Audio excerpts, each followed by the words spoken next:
할렐루야. 오늘도 새날을 주신 하나님을 찬양합니다. 어제는 오랜만에 단비가 왔죠.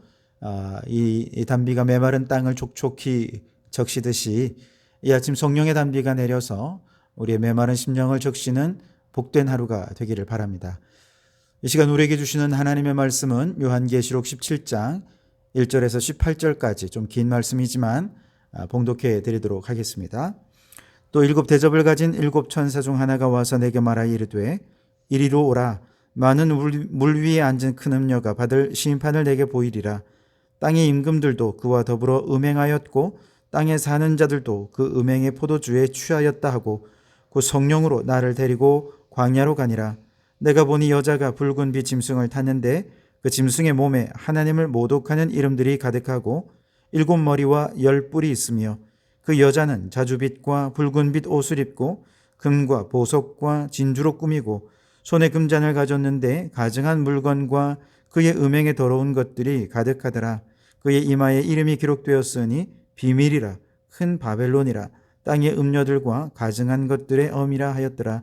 또 내가 보매 이 여자가 성도들의 피와 예수의 증인들의 피에 취한지라. 내가 그 여자를 보고 놀랍게 여기고 크게 놀랍게 여기니 천사가 이르되 왜 놀랍게 여기느냐? 내가 여자와 그 같은 일곱 머리와 열 뿔 가진 짐승의 비밀을 내게 이르리라. 내가 본 짐승은 전에 있었다가 지금은 없으나 장차 무적행으로부터 올라와 멸망으로 들어갈 자니 땅에 사는 자들로서 창세 이후로 그 이름이 생명책에 기록되지 못한 자들이 이전에 있었다가 지금은 없으나 장차 나올 짐승을 보고 놀랍게 여기리라. 지혜 있는 뜻이 여기 있으니 그 일곱 머리는 여자가 앉은 일곱 산이요 또 일곱 왕이라. 다섯은 망하였고 하나는 있고 다른 하나는 아직 이르지 아니하였으나 이르면 반드시 잠시 동안 머무르리라. 전에 있었다가 지금 없어진 짐승은 여덟째 왕이니 일곱 중에 속한 자라. 그가 멸망으로 들어가리라. 내가 보던 열 뿔은 열 왕이니 아직 나라를 얻지 못하였으나 다만 짐승과 더불어 임금처럼 한동안 권세를 받으리라. 그들이 한 뜻을 가지고 자기의 능력과 권세를 짐승에게 주더라. 그들이 어린 양과 더불어 싸우려니와 어린 양은 만주의 주시오 만왕의 왕이시므로 그들을 이기실 터이요 또 그와 함께 있는 자들 곧 부르심을 받고 택하심을 받은 진실한 자들도 이기리로다. 또 천사가 내게 말하되 내가 본 바 음녀가 앉아있는 물은 백성과 무리와 열국과 방언들이니라. 내가 본 바 이 열 뿔과 짐승은 음녀를 미워하여 망하게 하고 벌거벗게 하고 그의 살을 먹고 불로 아주 사르리라. 이는 하나님이 자기 뜻대로 할 마음을 그들에게 주사 한 뜻을 이루게 하시고 그들의 나라를 그 짐승에게 주게 하시되 하나님의 말씀이 응하기까지 하심이라. 또 내가 본 그 여자는 땅의 왕들을 다스리는 큰 성이라 하더라. 아멘. 오늘도 이 말씀을 통해 우리에게 주신 하나님의 음성을 듣게 되기를 바랍니다. 지금까지 일곱 인재앙, 일곱 나팔재앙, 일곱 대접재앙에 이르기까지 이제 모든 재앙이 다 끝났습니다. 그럼에도 불구하고 여전히 회개하지 않는 정말 마음이 완악한 사람들이 남아있다 하는 것을 우리가 함께 살펴보았죠. 자, 이제 남은 것은 예수님이 재림하시고 새하늘과 새 땅이 이 땅에 펼쳐지는 것만 남아 있습니다. 자, 그런데 그 전에 오늘 본문에서는 이제 장차 이 사단이 받을 심판에 대해서 한 천사를 통해서 하나님께서 요한에게 보여주시는데요. 1절을 보시면 또 일곱 대접을 가진 일곱 천사 중 하나가 와서 내게 말하여 이르되 이리로 오라. 많은 물 위에 앉은 큰 음녀가 받을 심판을 내게 보이리라. 아멘. 자, 이 음녀가 받을 심판, 사탄이 받을 심판을 보여주는데요. 도대체 이 음녀가 누구인지 그녀에 대해서 묘사하는 것 4절에 이렇게 묘사되어 있습니다.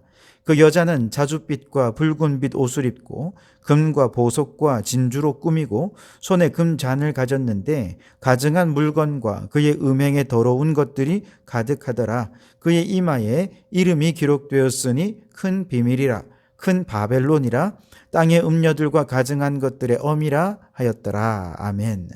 우선 그녀의 이마에 그 이름이 기록되어 있는데 비밀이다. 또 큰 바벨론이다. 땅의 음녀들과 가증한 것들의 엄이다. 이렇게 이름이 붙여져 있습니다. 바벨론이라 하면 하나님을 대적하는 모든 세속 문명의 총체를 가리켜 바벨론이라 말합니다. 또 다르게 얘기하면 마귀가 이 세상 속에서 하나님을 대적하면서 쌓아올린 모든 탐욕과 욕망의 교만한 문명, 이것을 바벨론이다라고 말할 수 있겠습니다. 즉 이 바벨론이 곧 음녀고 음녀가 바벨론이라는 거죠. 그래서일까요? 그녀의 손에는 또 그녀의 입고 있는 옷들 보면 화려한 문명에 걸맞게 온갖 보석으로 치장하고, 그리고 그 손에는 금잔을 들고 있지만 금잔 안에는 온갖 가증하고 타락한 것들로 가득 차 있다라고 묘사되어 있죠.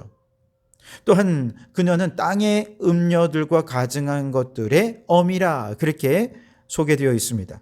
어미는 아이를 출산하는 존재죠. 이 땅의 모든 음행과 가증한 우상 숭배가 어디서부터 나왔다는 거예요? 다 이 음녀로부터, 이 여자로부터 나왔다는 것이죠. 6절에 보면 또 내가 보매 이 여자가 성도의 피와 예수의 증인들의 피에 취한지라 내가 그 여자를 보고 놀랍게 여기고 크게 놀랍게 여겼다 말씀하십니다. 그 여자가 성도들과 예수의 증인들의 피, 다시 말해서 순교자들의 피에 취해 있었다. 이 말은 성도들을 박해하고 핍박하고 학살하고 그들을 순교하게 하면서 그것을 즐기고 있었다는 것입니다. 게다가 1절에 보니 그녀는 많은 물 위에 앉아 있었대요. 그런데 많은 물이 무슨 뜻이냐 하면 15절에 친절하게 이렇게 설명되어 있습니다. 또 천사가 내게 말하되 내가 본 바 음녀가 앉아있는 물은 백성과 무리와 열국과 방언들이니라. 자, 다시 말해서 이 여자는 지금 전 세계 모든 백성, 열국과 방언들에서 믿음을 지키기 위해 온 힘을 다하는 성도들을 핍박하고 박해하고 학살하여 죽이고 피 흘리게 만들면서 그걸 그렇게 즐기고 있는 여자더라는 것입니다. 정리해 보면 그녀는 성도들을 학살해서 순교하게 하고 온 세상에 타락하고 탐욕적인 문명을 높이 쌓으면서 하나님을 대적하는 모든 가증한 것들의 꼭대기에 있는 존재, 모든 가증한 것들을 낳은 존재라고 얘기할 수 있겠습니다. 그런데 지금 그녀가 한 짐승 위에 타고 있다 말합니다. 즉 짐승과 함께 한 몸이 되어서 모든 일을 행하고 있다는 것이죠. 그 짐승은 그럼 어떤 존재일까요? 3절에 보시면 곧 성령으로 나를 데리고 광야로 나가니라. 내가 보니 여자가 붉은 빛 짐승을 탔는데 그 짐승의 몸에 하나님을 모독하는 이름들이 가득하고 7 머리와 10 뿔이 있으며 라고 말씀하시죠. 자, 하나님을 모독하는 이름이 가득한 붉은 짐승, 그 짐승이 누구냐? 7 머리와 10 뿔은 무엇을 의미하느냐? 이에 대해서 천사가 아주 또 친절하게 설명을 해줍니다. 8절에 보면 내가 본 짐승은 전에 있었다가 지금은 없으나 장차 무정액으로부터 올라와서 멸망으로 들어갈 자니 땅에 사는 자들로서 창세 이후로 그 이름이 생명책에 기록되지 못한 자들이 이전에 있었다가 지금은 없으나 장차 나올 짐승을 보고 놀랍게 여기리라 그랬습니다. 자, 이 짐승은 불신앙 때문에 지옥에 떨어진 자들을 의미하는데요. 마치 죽은 네로가 부활해서 파르티아 마병대를 이끌고 로마를 침략하는 것처럼 불신앙을 가진 자들이 지옥에 떨어졌다가 다시 무적행으로부터 올라와서 하나님을 대적하고 하나님의 이름을 모독하고 온 세상의 공포에 떨게 만들겠지만 그 후에 다시 멸망으로 들어갈 존재, 그가 바로 짐승이다라고 얘기하고 있는 것입니다. 그리고 또한 그 7 머리에 대해서도 설명이 되어 있는데 9절에서 11절에 천사가 아주 친절하게 설명해 주고 있어요.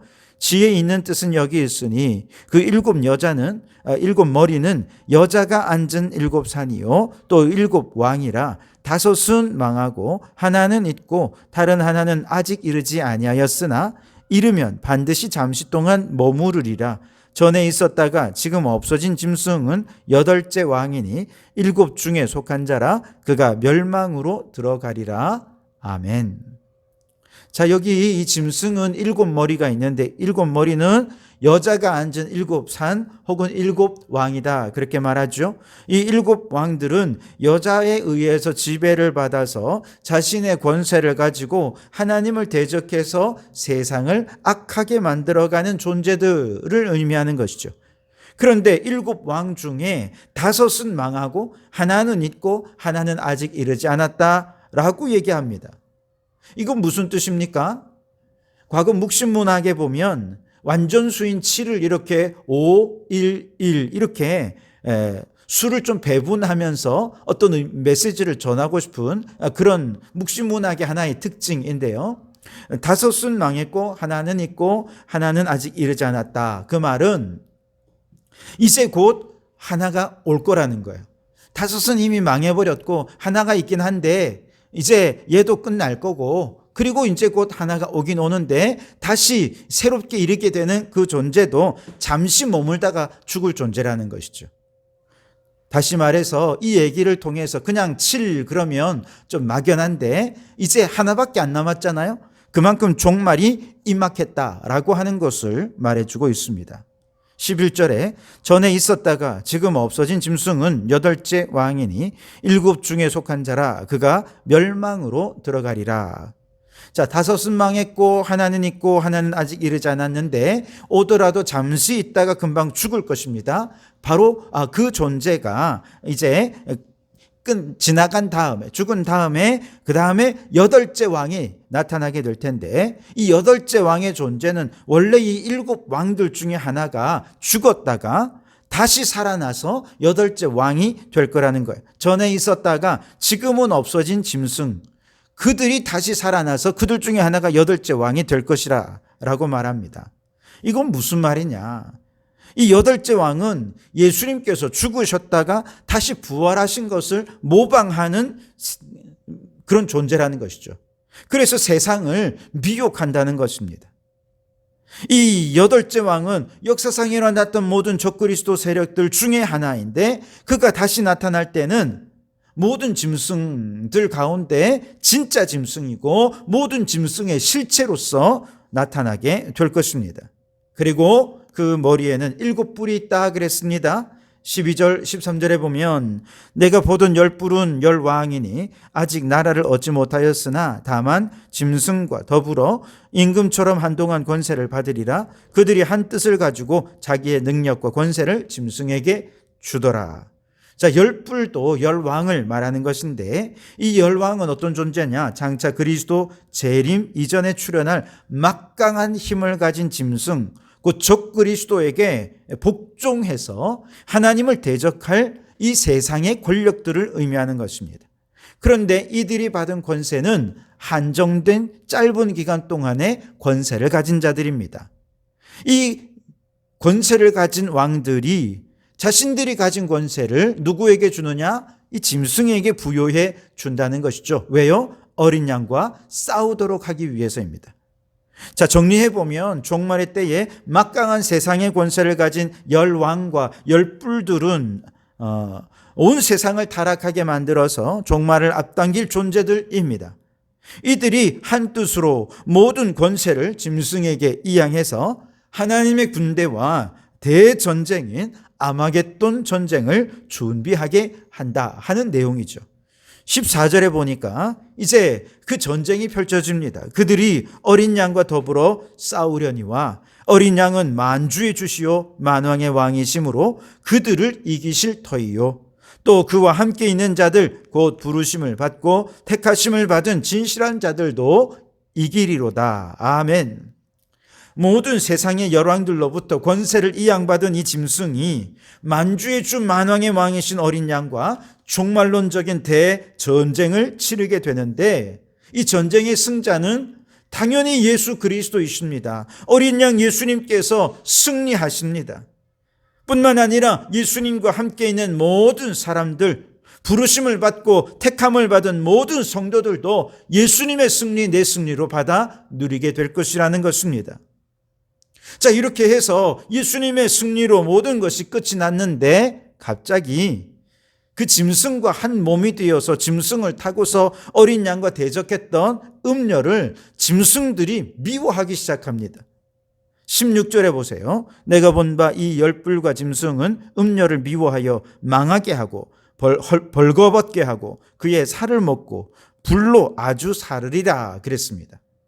짐승과 음녀가 지금까지는 아주 하나되게 결합해 가지고 하나님을 철저하게 대적해 왔습니다. 그런데 갑자기 서로 자기들끼리 적대감과 증오감을 드러내더니 짐승이 음녀를 미워해서 망하게 만들고 벌거벗게 하고 살을 먹고 불사르게 한다는 것이죠. 여러분, 지금까지 하나가 되었던 자들이 갑자기 서로 적대시하고 서로를 망하게 하고, 여러분이 이런 일이 어디 있습니까 도대체? 근데 여러분, 이것이 마귀의 속성이라는 것입니다. 마귀는 자기 파괴적입니다. 분열적입니다. 악한 일에는 그렇게 하나가 되다가도 자기들끼리 싸우고 분열해서 스스로 멸망에 이르게 되는 것이 마귀의 속성이라는 것이죠. 마치 암사마귀가 수사마귀와 교미를 한 후에 수사마귀를 결국 잡아먹는 것처럼 그렇게 짐승이 음녀를 망하게 만드는 것이죠. 그렇게 굳은 단결력을 과시하면서 끈끈한 생명력을 가지고 마지막까지 하나님의 교회를 핍박하고 박해하고 악의 길로 미혹하는 저 적그리스도 세력들이 결국에는 내부 분열을 일으켜서 자멸하게 될 것임을 보여주고 있습니다. 저 신천지의 세력도 원래 이단의 족보를 쭉 따져 올라가다 보면 그 이단들끼리 서로가 분열하고 서로가 자중질환에 빠져가지고 그렇게 해서 생겨난 게 이단 종파, 이 신천지가 아닙니까? 엊그제도 10만 명이 대구에서 집회를 가지면서 대단한 단결력을 과시했습니다. 그러나 분명한 것은 이렇게 교회를 핍박하는 모든 적그리스도의 세력들, 모든 이단의 세력들은 반드시 스스로 분열하고 스스로를 잡아먹고 스스로를 불사르게 하고 스스로를 망하게 할 것입니다. 그런데 그 모든 일들은 결국 하나님의 뜻이 이루어지는 과정입니다. 17절에 보시면 이는 하나님이 자기 뜻대로 할 마음을 그들에게 주사 한 뜻을 이루게 하시고 그들의 나라를 그 짐승에게 주게 하시되 하나님의 말씀이 응하기까지 하심이라. 아멘. 결국 적그리스도 세력들이 한 마음을 가지고 교회를 핍박할 때도 하나님의 말씀이 이루어지는 과정입니다. 그들 안에 자중질환이 일어나서 서로 싸우고 분열하고 파괴되는 모든 과정도 결국 하나님의 말씀이 이루어지는 과정이라는 것이죠. 사실 그 한복판에 있으면 핍박을 당하고 박해를 당하고 악한 자들이 승승장구할 때 하나님의 뜻을 잘 이해할 수가 없습니다. 그러나 우리는 분명한 믿음이 있어야 되겠습니다. 모든 상황 속에서 하나님의 말씀이 이루어지는 과정임을 믿고 확신한다면 우리는 어떤 박해와 핍박 속에서도 믿음을 끝까지 지키고 최후의 어린 양의 승리를 내 승리로 받아들일 수 있게 될 줄 믿습니다. 바라기는 종말에 일어나는 이해할 수 없는 수많은 일들 앞에서도 오직 믿음을 끝까지 잘 지켜서 예수님과 함께 승리의 자리에 서는 성도들이 되시기를 주님의 이름으로 축원합니다. 기도하겠습니다. 하나님, 음녀와 짐승, 마지막까지 사단마귀의 권세는 큰 힘과 능력으로 주님의 백성들을 대적하겠지만 그러나 우리 주님께서는 반드시 승리할 줄 믿습니다. 때로는 악한 자들이 승승장구할 때 다 이해할 수 없지만 그러나 그 모든 과정이 말씀이 성취되는 과정임을 믿고 확신하며 어린 양 예수의 승리를 확신하며 믿음 끝까지 잘 지켜서 예수님의 승리, 내 승리 되게 해주시고 말씀이 성취되는 모습 바라보는 저희들 되게 해 주시옵소서. 예수님 이름으로 기도하옵나이다. 아멘.